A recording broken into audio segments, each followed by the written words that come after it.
জন্ম আমার নবীর যুগে হলে কেমন হতো দুনয়নে রাসূল পাক দেখলে কেমন হতো দুনয়নে রাসূল পাক দেখলে কেমন হতো জন্ম আমার নবীর যুগে হলে কেমন হতো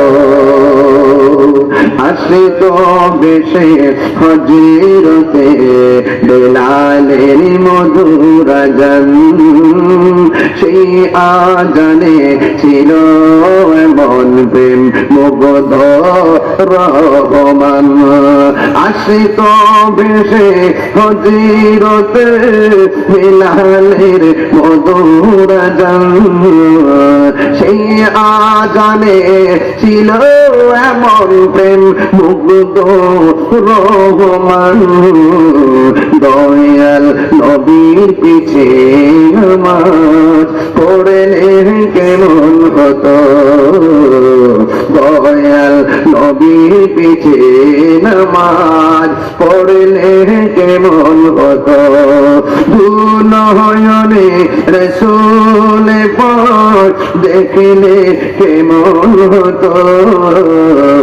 দুনয়নে রাসূল পাক দেখলে কেমন হতো জন্ম আমার নবীর যুগে হলে কেমন হতো ঠিক না?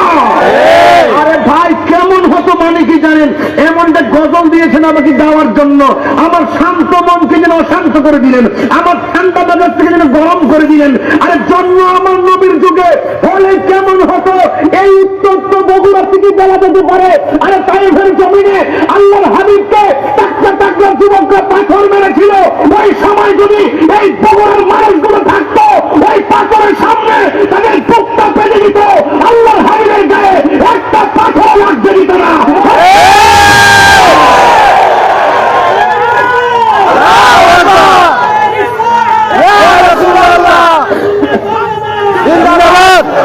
কথা বলেন ঠিক কিনা?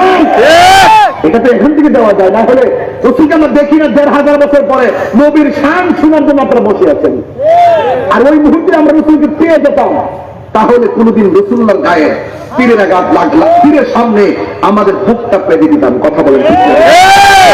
পড়ছি আমি নাতে রসুল পাশে দয়াল নবী, নাতে রসুল শোনে নবী দিতেন মুচকি হাসি। কথা গণ ঠিক কিনা?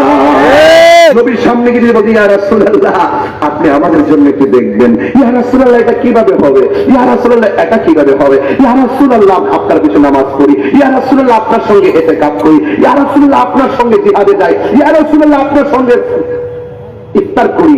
এই যে শব্দগুলোর দাম কম না বেশি? এত বেশি। রাসূলুল্লাহ বলছেন যে পৃথিবীতে এমন একটা সময় আসবে, সাহাবীরা রে তোমরা আমাকে দেখে ভালোবাসা অ্যাপ্লাই করতেছো, এমন একটা সময় আসবে বা আমার উম্মত আমাকে না দেখেই পাগল হয়ে যাবে। এজন্য সম্মান আল্লাহ পাক হাসরের মাঠে অনেক বাড়িয়ে দিবে।